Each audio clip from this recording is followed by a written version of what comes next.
minute, excuse me. Love is the glue that holds everyone and everything together. You know, I want to just give some great honor to this amazing man that holds anything left in his heart. He's here, he's holding how he wants, regardless of circumstances or anything else.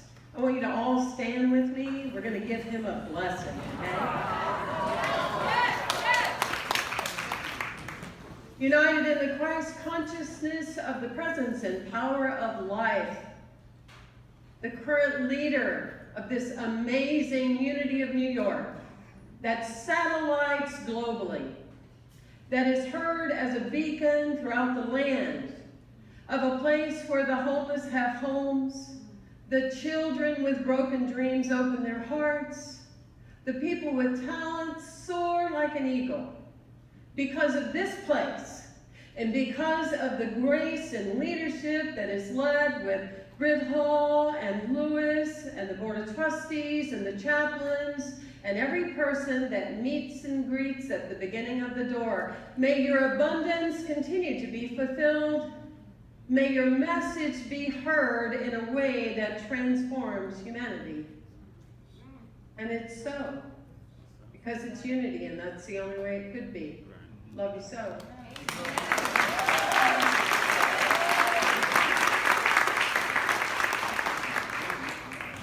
You are loved. You are loved. Thank you for that. Thank you. It's my pleasure to be here. I believe in this place. Every time I travel to New York, this is the place I want to come. I see people lined up outside the sidewalk looking for a place to sit. Can you hold that? Yes. Yes. Absolutely. Yes.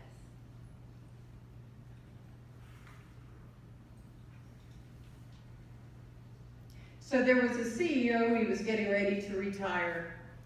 And much to everybody's surprise, he decided not to get one of his family members to be his successor. And he decided instead to get one of his young executives. So he brings them all in a room. And he says, here's the challenge I'm going to give to you. To each of you, I'm going to give you a seed. I want you to go home, I want you to plant it, and come back in a year. And the person that has the biggest plant, you will be our next CEO. So Jim's all excited. He goes home, he tells his wife, oh, this is what we're going to do. They go to Home Depot, they get the fertilizer, they get the nice pot, and just so excited, water it every day. Well, nothing's happening. While Jim goes to the office throughout the course of the year, and other people are going, my plant is so big. Oh, my plant's got flowers on it. Oh my gosh, my plant, you wouldn't believe what my seed is doing. So here comes the year. And they're coming on in, and Jim says, our plant hasn't done anything. Oh my gosh, I can't, what, should I go buy another plant? She said, no, you need to be in integrity. That's what you need to do. So he goes in, there's all the other executives, the plants are so big they can hardly walk, you know. The CEO is there, and he's kind of looking around at everybody's face. And all of a sudden he says, Jim, in the back, would you please come on up? Jim walks all the way up to the front. He's so embarrassed. He says, oh my gosh, she's going to tell him I'm so incapable. Can't even grow a seed. He says, ladies and gentlemen, welcome our next CEO. Because the thing of it is, you see, is I gave all of you boiled seeds. They were dead and none of them would grow. But all of you decided to take your dead seed and change it for something else that you perceived was better. You decided to go and get something that looked brighter, bigger, and greater, but Jim is the one that is authentic and tells the truth and lives in his authenticity, and therefore, who else but Jim would I want to be my CEO? Now, I don't know about you, but many times in my life, I attempted to trade my seed for something else. I attempted to trade my seed of greatness for something or someone else. I would compare myself to someone else. I would deny myself. I got the calling when I was 5 years old to be a spiritual leader. I spent many years hiding. You know, being in the closet isn't necessarily about one's sexuality. It's also about one's spirituality. You know what I'm saying? We live in a time today, it's beyond imagining. In addition to imagining a world with peace, it's time for us to get out of the closet, be out on the streets, and really tend to the people that need us the most, you see. But I traded that seed many times. Denied myself, went on into full-blown alcoholism, terrified to ever stand up in front of a group of people. I literally was a ministerial student asking them, please don't call on me. How many of you relate to that? How many of you have kept your seed hidden? This could be the day. This could be the day that you have been given. The covenant that God has placed within you is the story of your divine life. Allow it to be. Take what you have in your pot and say, here I am, Lord, here I am, law. Use me. It's my time. You know, the song Amazing Grace by John Newton. Beautiful song. He didn't set out to be a songwriter, you see, because he thought he had to follow the same seed of greatness that his father did. He thought he had to be a slave captain because he didn't think to himself that he could be original and use his greatness for something else. And so therefore he goes on those seas, bringing the slaves to America, and in a near tragic shipwreck, he listens to the tune. And he steps into Amazing Grace. How sweet that sound. That saved a wretched like me. Because you see, he was saved. He was saved from this old, antiquated idea that you have to be like your parents, or you have to be like your school teacher, or you need to be able to be accepted by someone else. He literally was saved that day because he stepped into his own authenticity. Isn't that a powerful story? I love hearing that song now because it has such a different meaning than it was used upon me as a Southern Baptist girl. Wow. I think often the different archetypes, the different people that I draw from that continue to give me the courage. I think of Rosa Parks.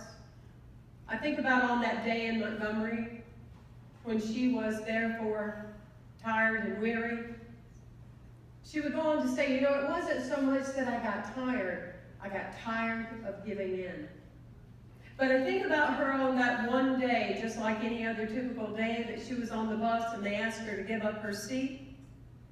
And can you imagine in that defining moment when she declared, so to speak, this is my seat and I'm not moving. Let's say that together. This is my seat, and I'm not moving. That's the part. This is your seat in life. Don't give it up. Don't let it go. Don't give it away, and don't keep it in the closet. Claim your seat. Claim your place. I've heard many times since I was a little girl about Jesus walking on water. Very impressive stuff. Nobody really does it that often at St. Pete Beach, you know. I think about that great story. I think about, and what I think is so fun when you think of synchronicity, because I've been feeling you in my heart for many weeks. What I think is so cool is that the scripture for today is what Jesus said that we need to get back in touch with. You know, greater things have I been able to do, and greater things shall you also do. We don't just stop with miracles by one person who gave us a great example. We want to rise further and be able to do amazing things ourselves. Don't you agree? That people talk about, that's known throughout the world. Many people have missed that scripture. They're so busy with their own psychology and their own emotional body that they've missed the fact of, wow, we could start where he did. Wow, we could start with those miracles. But the interesting thing about it, if you want to refer to it later, in Matthew 14, 22 through 33, is in the very beginning, this is the part that when I saw it again, I had this huge aha moment. It says very clearly that Jesus sent the disciples on their way. he turned around and he dismissed the crowd. And then he went on to dismiss the crowd again. And he went up to the mountain and he prayed. Before we take on the miracle of the moment, whether it's what we say to our grandchildren, whether it's walking down the street and blessing the people that are sleeping on the mattress or don't have anything to eat, before we step into that, we want to dismiss the crowd that has occupied our lives up till now. Needing to be liked, needing to be approved of, needing to fit in, needing to be just status quo. Are you with me? Does this relate? Because I've got a few more minutes. I want to make sure we're all on the same page. That piece, dismiss the crowd, is crucial to go to the mountainside and get all prayed up before you go through your day. Dismiss the fact that you are not here to compare yourself to anybody else. You're not here to fit in. If you have to be something different than yourself in order for someone to like you, trust me, that is not the kind of energy field you want in your life. It's not real, and like a ball seed, it is dead, and it will not work. It does not transcend nor transform. How we change the world is that we change our own world, one light at a time, yes? Yes. And so dismiss the crowd, and dismiss the crowd in your own mind. The critic, the one that says you're not worthy enough, or how could you wear this title? When all along, as a matter of fact, you're the only one that can, you see. You're the only one that can. There's a beautiful story. It happened here in New York. One of my favorite.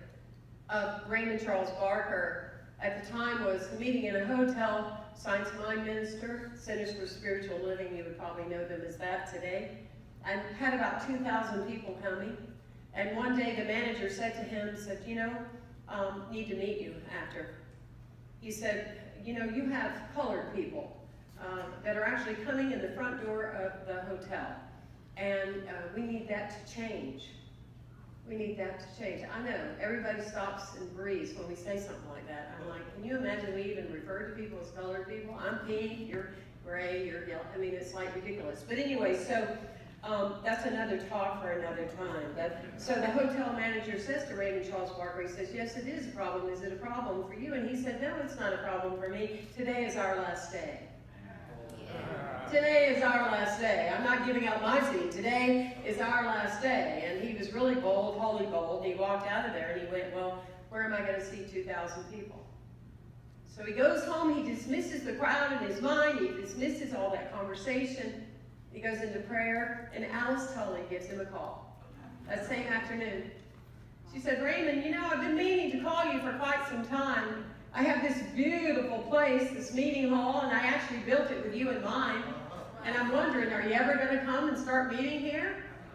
He said, well, I love that idea, Alice. He said, but here's the thing, out of honoring Emmett Fox, the Unity Center, he said, I need to give him a call, make sure it's okay. And so he calls Emmett and he tells him the story. And he says, so Emmett, literally, Alice Tully Hall is right across the street from where you are. He said, I just wanted you to know it. Is that a problem? Emmett Fox said, are you kidding me? That would be like so awesome.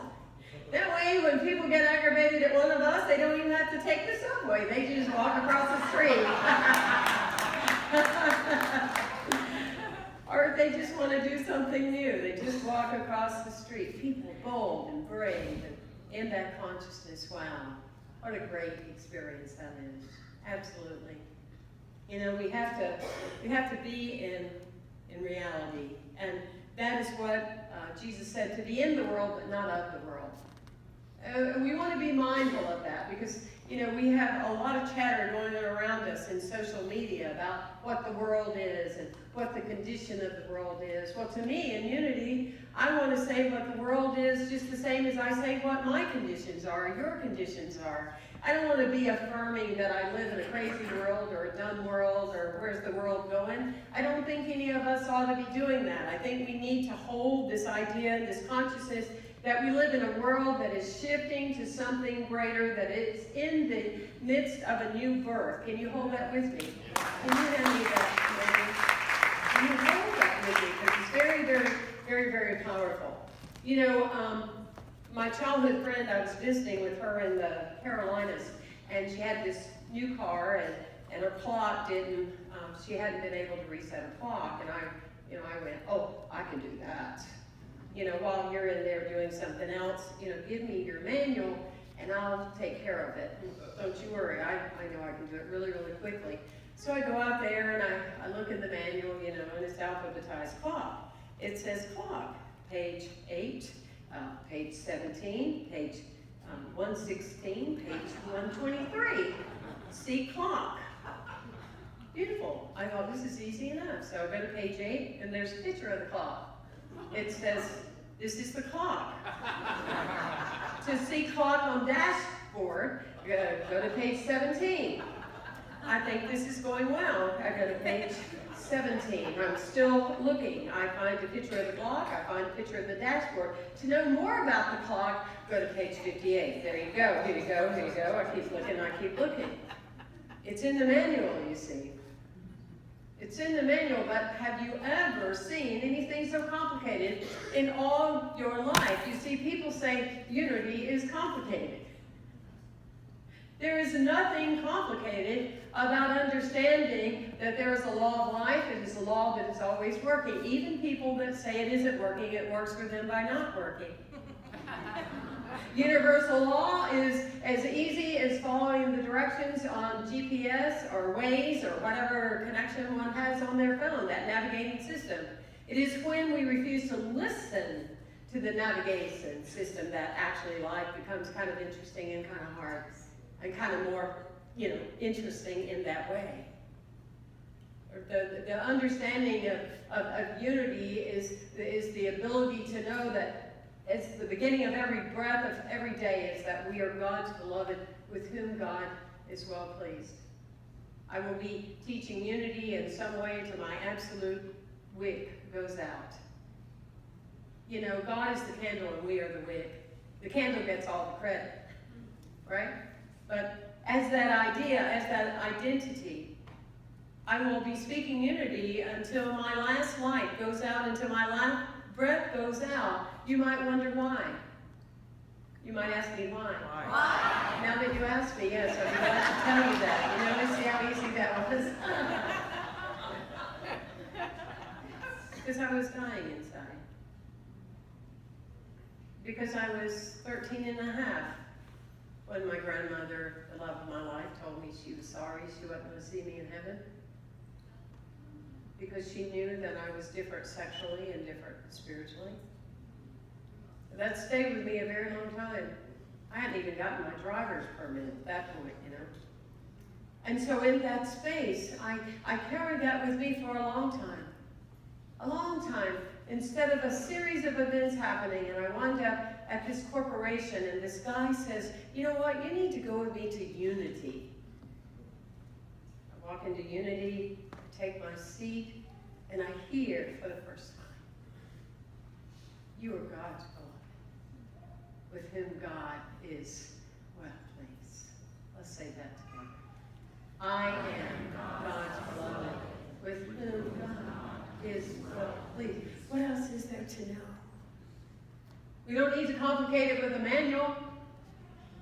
It just simply is what's so. And we have this divine destiny. We have this consciousness. We have this direction. And it's what we tune into. I see so many people in my community, so many people in my congregation, and they're still trying to figure out if they talk about reality, if that makes them negative or not. They're still trying to figure out if they talk about what's going on in their reality, if that means they're giving it power.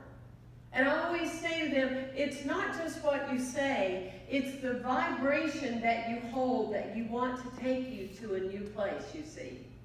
It's that vibration, because you may be going through some kind of interesting and challenging time. And if you are human, more than likely you are going through something.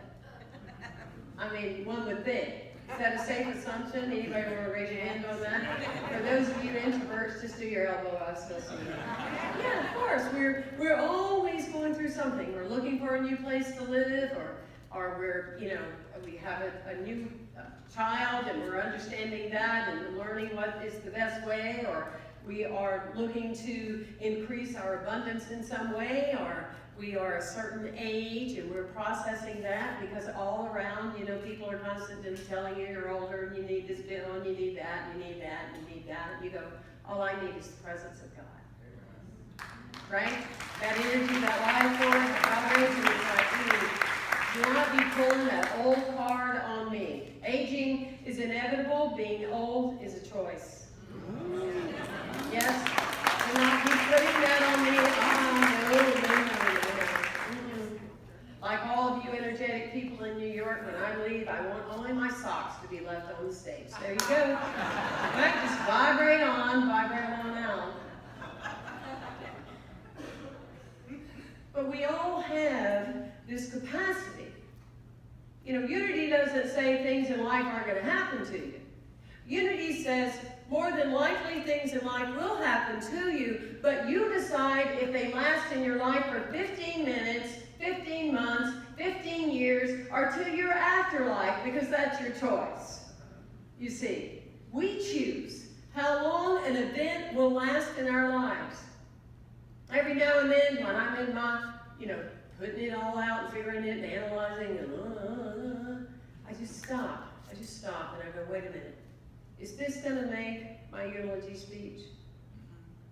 Is anybody going to bring up the fact that, I didn't get my doctorate with this organization? Are they going to mention that in my eulogy? No. Then it's worth about 5 minutes. We choose. But it's the vibration of the feeling of where we want to be that gave Jesus the courage, that gave Rosa Parks the courage. You see, you can't just look at, well, things are hard. Can't just be there. It's where I'm going is energizing me.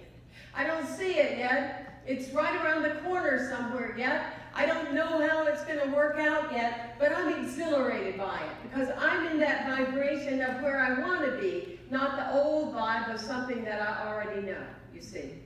The mind already has us where we're going, but the heart wants to bring new things in. In closing, a school teacher asked her children, what do you want to be when you grow up? One little boy says, I want to be the President of the United States. Little girl says, well, that's what I want to be too. Another little girl says, I want to own my own medical clinic. Another little boy says, I want to perform. I want to be known as this guy with the voice, write my own songs. Finally, the teacher comes to this little boy and says, Billy, you haven't said anything. What do you want to be? He says, I want to be possible. The teacher says, I've never gotten that one before. I don't totally know what that means.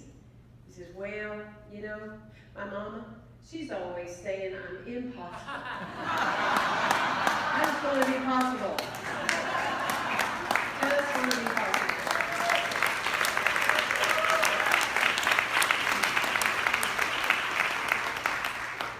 I hold that for you, Unity of New York, that you're possible, that people are standing inside on Sunday morning waiting for a place to get in.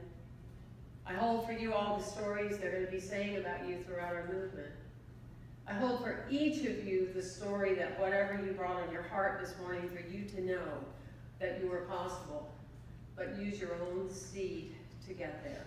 I hold for you a consciousness of abundance, of the ability to decide anything that is prevalent to your life experience, and your consciousness, for you are indeed possible. And it has been my pleasure to be with you today. Thank you.